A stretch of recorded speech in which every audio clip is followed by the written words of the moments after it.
आपण डायबेटिक रुग्णांना सांगतो की बाबा तुम्ही असं हे करा की 1 मील डेवर द्या. पण आत्तापर्यंत जे डॉक्टरांचा जे अनुभव आहे किंवा त्यांचे जे सल्ले आहेत ते असेच आहेत की दर 2 तासांनी खा, गोळी घ्या, जेवणाच्या आधी गोळी घ्या आणि मग तुम्ही सतत खात राहा.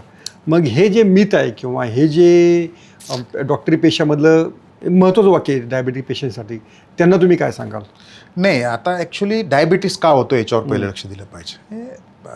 याच्यामध्ये काय डायबिटीस काय होतो की तुम्ही ज्यावेळेला कुठलं तरी अन्न खाता, जे अन्न ज्यावेळेला खाल्लं जातं आणि अन्नाची ज्यावेळेला तुमच्या याच्यातून शुगर तयार होते आणि शुगर ज्यावेळेला तुमच्या बॉडीमध्ये येते, ती शुगर कंट्रोल करण्यासाठी पॅन्क्रियाजमधनं इन्सुलिन सोडलं जातं. Insulin is non as a storage hormone. बरोबर. ते इन्सुलिन जे आहे त्या इन्सुलिनच्या रूपाने तुमच्या शरीरात ही शुगर ॲक्सेप्ट केली जाते. परंतु तुम्ही इतक्या वेळेला खात असता की ते शरीर पण थकून जातं की ही शुगर कशी मी कंट्रोल करायची. ओके. मग अतिशय सोप्या भाषेत सांगतो, आपल्या लेमॅन्स लँग्वेजमध्ये सांगतो. मग ज्यावेळेला शरीर थकतं त्यावेळेला ती एक्सेस जी शुगर आहे ती फॅटमध्ये स्टोअर होते. फॅटमध्ये स्टोअर व्हायच्या वेळेला ती ट्रायग्लिसराईडच्या रूपात बॉडीमध्ये फिरते, ज्याच्यामुळं आपण म्हणतो की स्ट्रोक येतो, ट्रायग्लिसराईड जास्त असतं.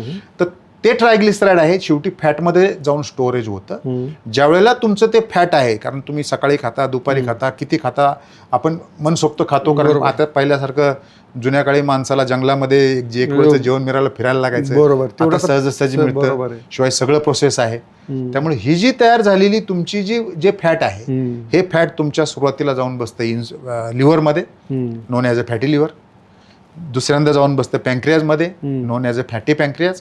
ते किडनीत जाऊन बसतं, ते हार्टला जाऊन बसतं, बाकीच्या ठिकाणी त्वचेच्या खाली जाऊन बसतं आणि मग तुमचा एक एक अवयव बधीर करायला सुरुवात होते.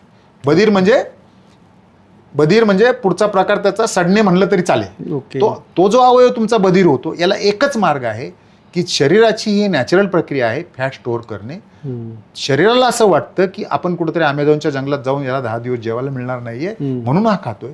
तर ते शरीराचं ऐकायचं म्हणजे त्याला उपवास करायचा. जे तुमच्या शरीरात साचलेलं फॅट आहे ते तुम्ही वापरून घ्यायचं. ज्या दिवशी तुम्ही ते फॅट वापरता त्या दिवशी त्या फॅटचा वापर झाला की तुमचे हे सगळे आजार जे आहेत ते सगळे आजार हळूहळू रिव्हर्स व्हायला सुरू होते.